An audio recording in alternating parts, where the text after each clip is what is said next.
Genius Kids.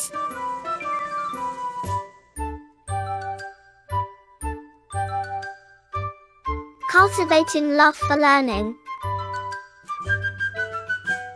पाठ 9 भोजस्य शल्यचिकित्सा। कदाचित् राजा भोजः नगरात् बहिः एकस्मिन् तडागे कपालशोधनम् अकरोत्। तं मूले कश्चन शफ्रः तस्य कपालं प्रविष्टः।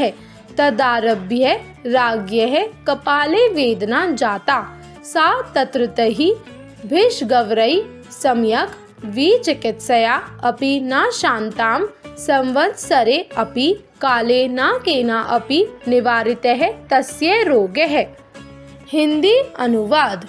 किसी दिन राजा भोजनगर से बाहर एक तालाब में कपाल सिर धोने गए। तालाब के मूल में किसी मछली ने उनके कपाल में प्रवेश किया। तब से राजा के कपाल में दर्द होने लगा। उन्होंने विशेषज्ञ वैद्यों से सही उपचार की सलाह ली, लेकिन उनके दर्द को कुछ भी शांति नहीं मिली और इस रोग को समय में कोई नहीं रोक सका। ततः दुखित मनः राजा मंत्रिणं बुद्धिसागरं कथितवान्। बुद्धिसागर इतः परम् अस्मद् राज्ये न कस्मिंश्चिदपि भिषगवराय वसति देया, यतो हि वैद्यशास्त्रं प्रति मम आस्था समाप्ता। साम्प्रतं मम अंतसमयः समागतः। तच्छ्रुत्वा सर्वे अपि पौरजनाः अश्रुपूर्णनेत्राः अभवन्। हिंदी अनुवाद। तब दुखी मन से राजा ने अपने मंत्री बुद्धिसागर से कहा, बुद्धिसागर, मुझे इस समय राज्य में किसी भी वैद्य का आवास नहीं देना चाहिए, क्योंकि मेरी वैद्य शास्त्र में आस्था समाप्त हो गई है और मेरा अंतकाल समीप आ गया है। यह सुनकर सभी परिजनों की आंखों में आंसू आ गए। अथ कदाचित् देवसभायाम् इन्द्रः मुनिवर नारदम् अपृच्छत्, इदानीं भूलोके किं किं प्रचलति? नारद आह सुरनाथ न किमपि आश्चर्यम्, किन्तु धारानगर्याः राजा भोजराजः नितराम् अस्वस्थः वर्तते। तस्य रोगः केनापि वैद्येन न निवारितः। तदनेन भोजराजेन सर्वे वैद्यवराः अपि स्वनर्घ्याः निष्कासिताः। एतदा कर्यन् इन्द्रः समीपस्थौ अश्विनीकुमारौ इदमः भो स्ववैद्यौ किं धन्वन्त्रियं शास्त्रम् असत्यम् इति। तौ उक्तवन्तौ नेदं शास्त्रम् असत्यं भवितुम् अर्हति, परं येन रोगेण राजा पीडितः अस्ति तस्य मूलम् एव वैद्यः न ज्ञातम्। इन्द्रः उवाच, यदि शास्त्रमिदं नासत्यं तर्हि युवाभ्यां भूलोक गन्तव्यं, येन स राजा सम्यक् चिकित्सको भवेत्। हिंदी अनुवाद। तब एक बार देवों की सभा में इंद्र ने मुनिवर नारद से पूछा, इस समय भूलोक पर क्या क्या चल रहा है?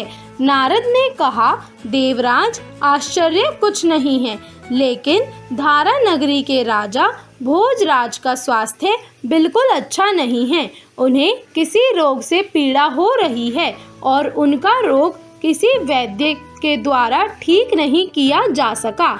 इसके कारण उन्होंने सभी वैद्यों को अपने नगर से निकाल दिया।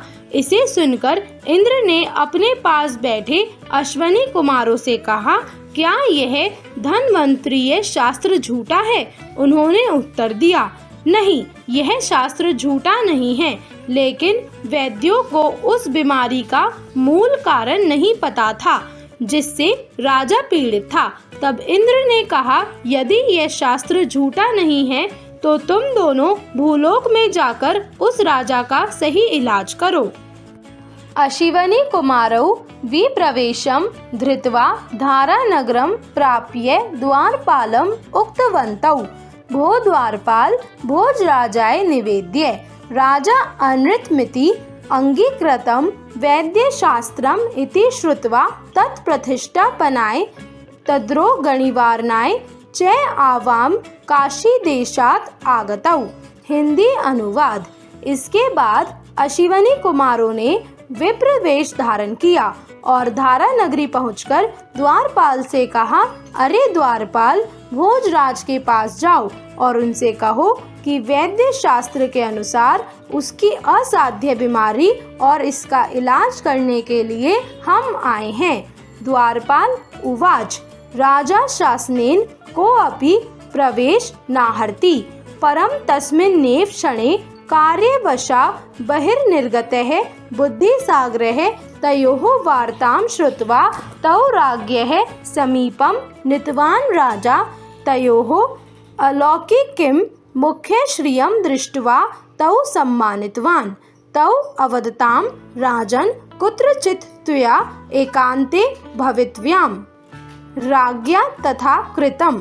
तौ राजनं मोहयित्वा मस्तके विद्यमान शफरं शल्यचिकित्सया निष्कास्य कस्मिंश्चिदं भाजने निक्षिप्तवन्तौ। ततः साधनकरण्या कपालं यथावत् कृत्वा सञ्जीविन्या च तं संज्ञा प्रापयित्वा राजानं तत् शफरम् आदर्शयतां विस्मितः राजः अपृच्छत् किमितत्। हिंदी अनुवाद। द्वारपाल ने कहा, राजा के निवास में कोई प्रवेश नहीं कर सकता है, लेकिन तभी किसी काम से बुद्धिसागर बाहर निकले और उनकी बातें सुनी, जिसके परिणाम स्वरूप भोजराज ने वैद्यराजों की पूजा की और उनके अलौकिक रूप को देखकर उन्हें सम्मानित किया। उन्होंने भोजराज से कहा, राजन, कहीं न कहीं तुम्हें अकेले में बातचीत करनी चाहिए। राजा ने ऐसा ही किया। उन्होंने राजा को मोहित करके उसके मस्तक में मौजूद मछली को शल्य चिकित्सा से बाहर निकाल दिया। तब मछली के निकलने से कपाल को ठीक से काटकर उसे 2 टुकड़ों में विभाजित किया और संजीवनी चिकित्सा द्वारा उसे पुनर्जीवित किया। उसके बाद उन्होंने मछली को दिखाया। राजा हैरान हो गए और पूछा, यह क्या है? राजन, त्वया अपरिचिते सरोवरे कपाल शोधनम कृतम ततः एव संप्राप्तमिदं। राजा पुनः अपृच्छत्, किस्माकं पथ्यम? तौ अवदताम्। हिंदी अनुवाद। राजन, तुमने जो अनजाने सरोवर में कपाल शोधन किया था, उसी से यह मिला है। फिर राजा ने पुनः पूछा, हमारे लिए क्या भोजन है? उन दोनों अश्विनी कुमारों ने कहा, अशीते नाभसा स्नानम कवोशन शीर सेवनम एतद् वो मानुषः पथ्यम स्निग्धमूषणम च भोजनम। हिंदी अनुवाद। ठंडे पानी से नहाना और गर्म दूध पीना आप पुरुषों के लिए यह स्वास्थ्यवर्धक चिकना और गर्म भोजन है। शब्दार्थ है वेदना अर्थात दर्द, पेन, शफरह अर्थात छोटी मछली, सहरी स्मॉल फिश, विचिकित्सिता अर्थात उपचार किए जाने पर, ऑन ट्रीटमेंट, भिष गवरई अर्थात बड़े बड़े वैद्यों से, नॉलेजेबल डॉक्टर्स, पौरजनाः अर्थात नगरवासी सिटीजन्स, वसति अर्थात वास रेजिडेंस, नितराम अर्थात अत्यंत वेरी मच, सुरनाथ अर्थात हे देवताओं के राजा इंद्र, इंद्र, आह अर्थात कहाँ, सेड, आकर्ण्य अर्थात सुनकर, हियरिंग, विप्रवेश धृत्वा अर्थात ब्राह्मण का वेश धारण कर, फॉर्मिंग ऑफ ब्राह्मण, सम्यक अर्थात अच्छी तरह से, प्रॉपरली, द्वारपालम अर्थात द्वारपाल को, टू द गेट कीपर, भाजने अर्थात बर्तन में, इन द पॉट, अनृतम अर्थात असत्य, फॉल्स, संजीवनिया अर्थात संजीवनी से, जलाने वाली एक प्रकार की दवा से, अ काइंड ऑफ मेडिसिन, मोहित्वा अर्थात बेहोश करके, टू डू सेंसलेस, अशीतेन अम्भसा अर्थात गर्म जल से, विद हॉट वाटर, संधान करन्या अर्थात सीने वाली सुई से, निडल।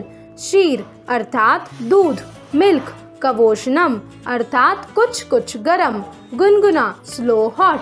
उष्णम अर्थात गरम, हॉट। अंतर्हितौ अर्थात गायब हो गए, अंतर्धान हो गए, डिसअपीयर्ड। अन्विष्यन्ते अर्थात ढूंढा जाता है, टू बी डिस्कवर्ड। रत्नाकरः अर्थात रत्नों का घर, समुद्र, ओशन। वृथा अर्थात व्यर्थ, इन when. Like, share and subscribe.